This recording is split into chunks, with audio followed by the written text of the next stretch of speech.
जब परिंद्री को उसके पंख लौटा दिए गए और वो स्वर्ग लौट आई तो सबको लगा कहानी पूरी हो गई।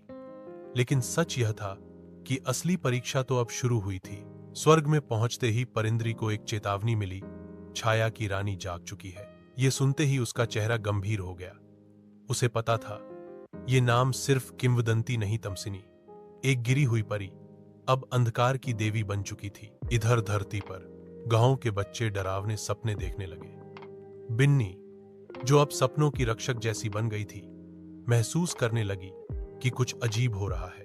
रात को उसके कमरे की दीवारों पर काली परछाइयां नाचतीं, पेड़ सूखने लगे और एक ठंडी हवा हर वक्त सिरहाने मंडराती। एक दिन उसे सपने में एक आवाज सुनाई दी, तेरी परी अब तुझसे दूर है, अब मैं हूं तेरे साथ। बिन्नी उठ बैठी। उसने आकाश की ओर देखा और फुसफुसाई, परिंद्री वापस आओ। परिंद्री की वापसी तारों की रेखा टूटी और एक नीली रेखा आसमान से उतर आई। परिंद्री लौट आई।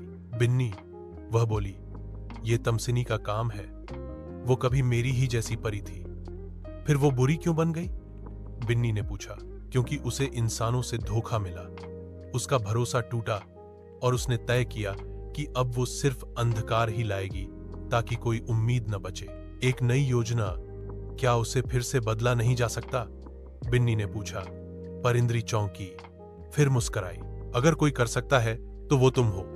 चलो एक सपना बनाते हैं, इतना सुंदर कि तमसिनी खुद उसमें आ जाए। अंधकार की दुनिया में प्रवेश। बिन्नी और परिंद्री ने मिलकर एक सपना बुना जिसमें एक अकेली परी बैठी थी जिसे कोई समझ नहीं पा रहा था। जैसे ही सपना बना, काली परछाई उसमें घुस आई। तमसिनी, वह गरजी, मुझे फिर से बहलाने आई हो, अब मुझसे कोई प्यार नहीं कर सकता। बिन्नी डर गई, लेकिन परिंद्री ने उसका हाथ थामा। बिन्नी आगे बढ़ी और बोली, तुम्हें सिर्फ समझ की जरूरत है। जब सबने मुझसे मुंह मोड़ा था, परिंद्री ने मेरा साथ दिया। मैं भी तुम्हें नहीं छोड़ूंगी। तमसिनी की आंखें भर आईं, उसकी परछाई कांपने लगी। पहली बार किसी ने उसे चुड़ैल नहीं कहा, न मारा, न डर दिखाया, सिर्फ अपनाया। बदलाव का क्षण। अंधेरे में एक हल्की सी रोशनी फूटी। तमसिनी की काली पोशाक से नीले और चांदी रंग के धागे निकलने लगे। पेड़ फिर से हरे हो गए। गांव के बच्चों के चेहरे पर मुस्कान लौटी। तमसिनी अब न पूरी परी थी, न चुड़ैल, वह बनी छाया की रानी, जो अंधकार को निगलने नहीं देती बल्कि उसे संभालती है।